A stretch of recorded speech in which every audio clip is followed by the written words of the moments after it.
Hello everyone, and I'm going to show you about the paper prototype of the TOEIC Assistant website. In the welcome page, you can log in if you already have the account, or you can sign up for read a new account. After login successful, you come to the main page. In the main page, there are 7 parts of the TOEIC test, and for each part, you can upload the test in the file. Example here is the XLS file to the database, or you can delete the test from the database.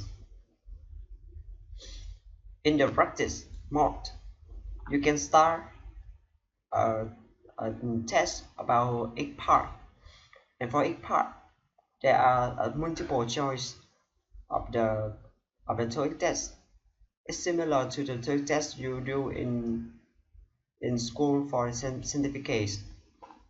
This is the hint button. You can click here to know the answer of the for the questions. You can do the full test of TOEIC. In the full test, it's similar to 6 part of the TOEIC test. You can upload the file, or you can practice the full TOEIC test. You also can do statistic. This is the summary of your result for each month years of the TOEIC test. That's all I'm gonna show for you about the TOEIC assistant. Thanks for watching.